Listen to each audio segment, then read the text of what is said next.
Hello दोस्तों, नमस्कार। मेरे YouTube चैनल में आपका स्वागत है। आज हम बात करने वाले हैं इंट्राडे ट्रेडिंग के लिए स्टॉक कैसे सिलेक्ट करें। दोस्तों, वैसे तो शेयर मार्केट अनिश्चितताओं से भरा हुआ है, पर इसके रिस्क को कुछ रूल्स एंड रेगुलेशन फॉलो करके कम किया जा सकता है। जब हम इंट्राडे ट्रेडिंग करते हैं तो हमें नहीं पता होता है कि हमें किस स्टॉक में ट्रेडिंग करनी है, क्योंकि स्टॉक मार्केट में 5000 से भी ज्यादा कंपनियां लिस्टेड है। जब हम इंट्राडे करते हैं तो वहाँ पर दो चीजें सबसे ज्यादा इम्पोर्टेंट होती हैं। पहला है टाइमिंग। जैसे हमने किसी स्टॉक को बाय किया और अगर वो स्टॉक पहले से ही ज्यादा मोमेंटम दे चुका है तो हमें स्टॉक में लॉस हो सकता है, क्योंकि स्टॉक मार्केट में ऐसे बहुत सारे स्टॉक हैं जिनमें डेली बहुत बड़ा मोमेंटम देखने को मिलता है।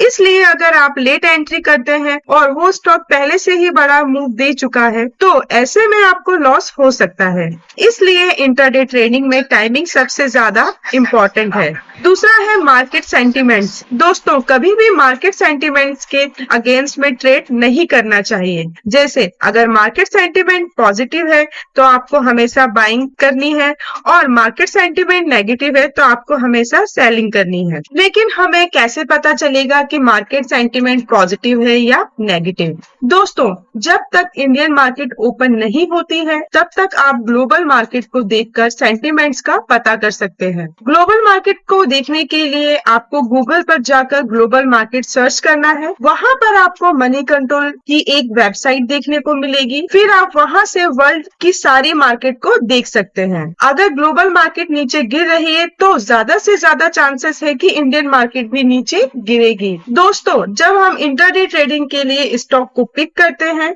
तो उनमें कुछ इम्पोर्टेंट क्वालिटी का होना बहुत जरूरी है। पहला है हाई लिक्विडिटी। लिक्विडिटी का मतलब होता है कि हम जिस स्टॉक में ट्रेडिंग करना चाहते हैं हम उस स्टॉक को इजीली बाय या सेल कर सकते हैं। मार्केट के अंदर बहुत सारे ऐसे स्टॉक होते हैं जिसमें लिक्विडिटी बहुत कम होती है, जिसके कारण हम उन्हें बाय तो कर लेते हैं, लेकिन जब हम उन्हें सेल करने की कोशिश करते हैं तो सेल नहीं कर पाते। और दूसरी इम्पोर्टेंट चीज है हाई वॉल्टिलिटी। हाई वॉल्टिलिटी का मतलब है कि हमने जिस स्टॉक को बाय किया है उसमें मोमेंटम आने के चांस बहुत ज्यादा है, क्योंकि स्टॉक का प्राइस तेजी से मूव नहीं करेगा तो हमें स्टॉक में प्रॉफिट नहीं होगा। एक इम्पोर्टेंट बात ये भी है कि स्टॉक पेनी स्टॉक नहीं होना चाहिए, क्योंकि पेनी स्टॉक में वॉल्टिलिटी बहुत कम होती है, जिसके कारण उन्हें बाय और सेल करना और प्रॉफिट कमाना मुश्किल हो जाता है। अब आपको बताते हैं कि स्टॉक कैसे पिक करना है। स्टॉक पिक करने के लिए आपको एक लिस्ट बनानी है जिसमें हर सेक्टर के स्टॉक होंगे, जैसे IT sector, finance sector, railway sector. इस तरह 8 से 10 सेक्टर के टॉप स्टॉक को सिलेक्ट करके एक लिस्ट बनानी चाहिए। इसके बाद मार्केट ओपन होने से पहले आपको ऐसे स्टॉक को पिक करना है